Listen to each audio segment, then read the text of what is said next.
그 살아있는 최고의 권력 김건희 여사 수사를 제대로 하면 아마 그런 혐의에서도 좀 벗어나지 않을까 그렇게 생각을 합니다. 김용민 의원님, 네, 질의해 주시죠.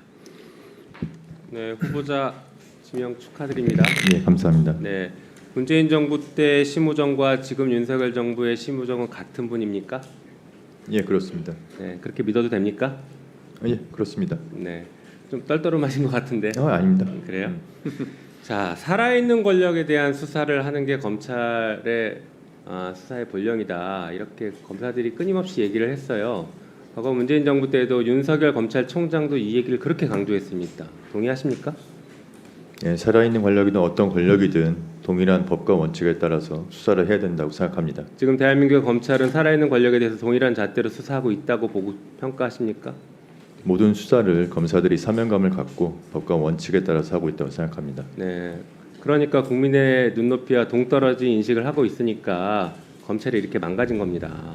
검찰총장 후보자마저도 이 자리에서 국민 면접을 보는 이 자리에서 지금 대한민국 검찰이 국민 눈높이에 맞게 모든 사람을 법과 원칙에 따라 공정하게 수사하고 있다고요?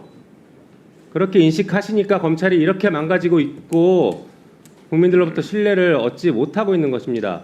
적어도 이 자리에서는 후보자께서는 국민 눈높이에 맞지 않은 부분이 있다라고 하면 제가 총장이 돼서 바꿔보겠습니다. 이런 결기를 보이셔야지.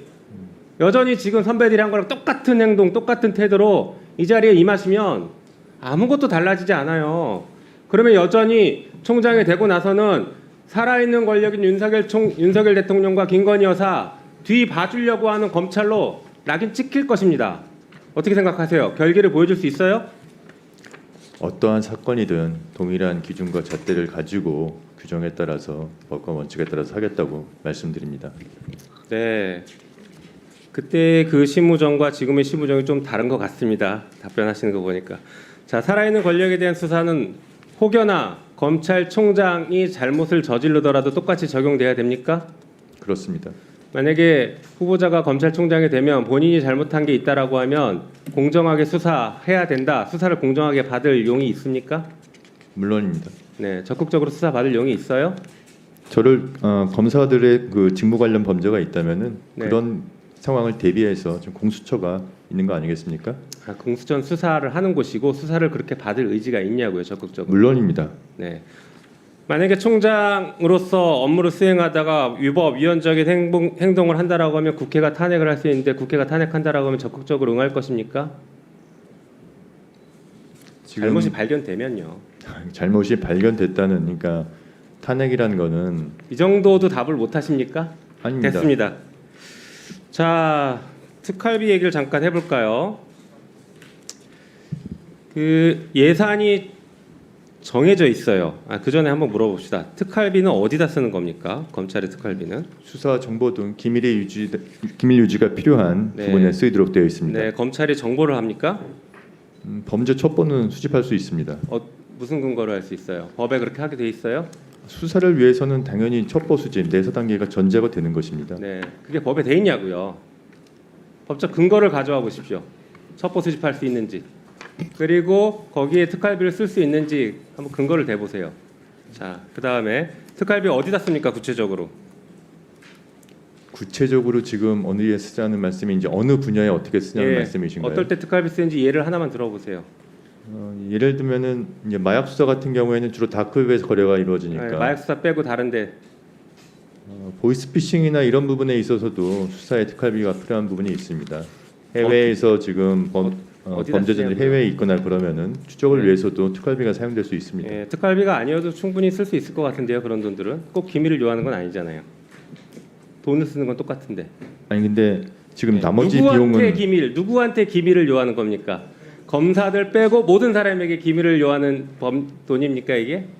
그렇지 않습니다. 네. 자, 네. 그러면 특활비 용도에 쓰지 않고 다른 곳에 유용해서 썼다라고 하면 횡령죄가 됩니까 안 됩니까? 그거는 제가 위원님 정확한 상황을 모르는 상황에서 그냥 위원님 말씀만 듣고 답변드리기 어렵습니다. 예산의 항목 자체가 용도가 엄격하게 제한되어 있는 건 맞습니까? 특활비가? 수사 기밀 또 정보 수집 등이 필요한 분야에 쓰이도록 되어 있습니다. 엄격하게 제한되어 있는 건 맞아요? 딱 거기만 쓰게? 이것도 그 답을 못 관련된 내용에 대해서 쓸 수 있도록 지금 규정되어 있습니다. 그러니까 제한이 돼 있냐고요. 특활비의 용도는 제한이 되어 있죠. 그렇죠. 자, 제한되어 있는 용도가 제한되어 있는데 예산 항목을 유용하면 불법 영득 의사가 인정된다가 대법원 판례입니다. 특활비 용도대로 쓰지 않으면 횡령죄이고요. 경우에 따라서는 국고 손실죄가 됩니다. 특가법상. 실제로 국정원장이 특활비를 대통령 당시 이제 박근혜 대통령에게 뇌물로 준 사건에서 뇌물죄는 무죄가 나왔지만 특활비를 횡령한 사실은 인정이 됐어요. 그리고 박근혜 대통령도 횡령 금액을 서로 나눈 것은 공범 간에 나눈 것에 불과하다. 그래서 박근혜 대통령마저도 특활비 횡령의 공범으로 봤습니다. 알고 계세요? 예, 그런 판결이 있었던 걸 알고 네. 있습니다. 그러니까 특활비를 제대로 안 쓰면은 횡령죄가 성립하고 만약에 후보자가 그렇게 했으면 후보자에게도 횡령죄가 성립되는 것이겠죠. 잠깐 화면 보시죠.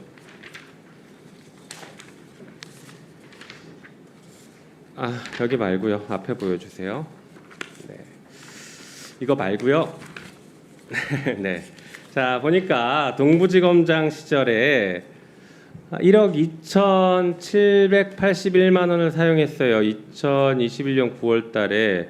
이때 보니까 그 추석을 앞둔 시점이고 이 무렵에 1,160만 원을 전액 현금으로 인출해서 17개의 돈 봉투에 담아서 누군가에게 줬다라고 되는데 이거 어디다 썼습니까? 이때 무슨 수사 있었어요? 연중 수사는 계속되고 있습니다. 이때 무슨 수사가 있었는데 이때 집중해서 주나요? 다음 볼까요? 그 다음에 보니까 또 설 연휴 2022년 1월 설 무렵에 1,350만 원을 현금 인출했었어요. 이때 어디 썼어요? 제가 구체적으로 자, 당시에 다음 보여주시죠. 그 다음 보여주세요. 그 다음 넘겨주세요. 자, 보세요. 아까 마약 수사했죠. 마약 수사는 2억 원이 지금 특활비입니다. 배정된 게 여길 넘어서서 썼으면 횡령죄예요. 그리고 형사부등 수사지원 50억인데 이걸 넘어서 썼으면 횡령입니다. 여기서 어디다 썼는지 한번 말씀해 보세요. 이 항목대로 썼어요? 특활비의 그런 구체적인 세부 사업에 대해서 대검에서 올 때 지정해서 내려오지는 않는 것으로 알고 있습니다. 그러니까 횡령이라는데요. 검찰이 집단적으로 조직적으로 횡령죄를 저지르고 있어요. 그걸 당당하게 말씀하시면 안 돼요. 아시겠습니까? 집단적으로 조직적으로 횡령하고 있다고요. 이런 것을 다른 기관에서 썼다고 해보세요. 틀림없이 국고 손실로 기소했을 겁니다. 그렇지 않습니까? 후보자 기소했을 거 아니에요, 이런 사람? 그렇게 생각하지는 않습니다. 이게 세부 사업과 대한민국 공무원 여러분, 특활비를 이렇게 써도 횡령이 되지 않는다라고 지금 검찰총장 후보자가 얘기했으니 앞으로 마음대로 쓰십시오. 이상입니다. 위원장님 한 말씀 드려도 되겠습니까? 네, 말씀하세요. 이 세부 사업의 어떤 부분에서 내려오는지를 모른다 할 뿐이지 특활비 용도에 맞게 수사나 정보 분야에 어떻게 씁니까? 모르는데 항목별로 어떻게 써요? 모르는데 어떻게 항목별로 쓰냐고요? 내려오는 항목을 모르는데. 아니 대검에서 항목을 정해서 내려오면은 그 분야에 맞춰서 쓰면 되는 것이지 않습니까? 자, 후보자님, 예. 특활비 어디에 썼냐 그러면 참 시원하게 답변하기도 깝깝하고 여러 가지로 고충이 있을 거예요. 보통 떡값을 수사를 검사들이 하죠. 근데 특활비로 검사들 떡값 내리고 삼겹살 사주고 뭐 그런 거 아니에요? 그런 돈으로 쓰기도 하죠. 명절 때 왜 특별하게 이렇게 그것도 현금으로 돈봉투 만들어 가지고 돈봉투를 내립니까? 그거 떡값이잖아요. 추석 때 설 때 수사 잘하라고 돈봉투에 넣어서 줍니까? 손바닥으로 하늘을 가리세요. 위원장님 수사가 연중 진행되고 있습니다. 연중 근데 왜 하필이면 명절 때 몰아서 그걸 줍니까? 3, 4배씩 명절 때도 수사가 진행되고 당시에도 여러 가지 수사가 진행됐습니다. 심우정 후보자님, 예. 본인은 추석 때 설 때 고향에 안 가요? 안 갔어요 지금까지? 계속 수사했어요? 추석 때는 고향에 대한민국 모든 검사들이 추석 때 설 때 다 근무합니까? 출근해서 다 수사합니까? 본인들은 고향 안 가요? 검사들은? 고향 갈 때 주는 거 아니에요. 아니면 아니라고 증명을 한번 해보세요.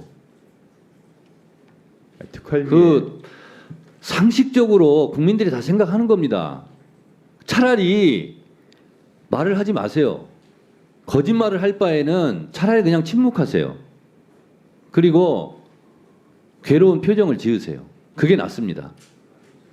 아니 검사들이 특활비를 수사나 이런 곳에 쓰지 그 외에 뭐 자기의 무슨 생활비나 이런 거 쓰는 것도 아닙니다. 후보자님, 제가요 국정원 국정원을 다루는 정보위 야당 간사로 예산 결산 심사 소위원장 하면서 다 봤어요. 가슴에 손을 얹고 생각하세요. 그리고 말하세요. 그 정부 공개 청구해서 받은 세금 도둑 잡아라 이런 프로그램이 다 나오지 않습니까? 삼겹살 사주고 떡값 주고 한 거 그거 사실이 아니에요? 진짜로? 그거 왜 그러십니까? 차라리 그냥 침묵하세요. 저희가 예산 결산 심사할 때 다 봤어요. 그리고 그 명세서 못 내면 우리가 주장하는 대로 생각할 테니까 그래서 특수활동비 전에 깎을 테니까 그렇게 알으려고 그랬어요. 위원장님 지금 수년에 걸쳐서 특수활동비의 집행을 좀 저희들도 투명하고 공정하기 위해서 여러 가지 제도 개선을 해왔습니다. 자, 이모 서울지검장이 검사들한테 봉투 나눠줘 가지고 적발된 적 있죠? 그 특수활동비 아니에요? 기억 안 나세요? 본인은?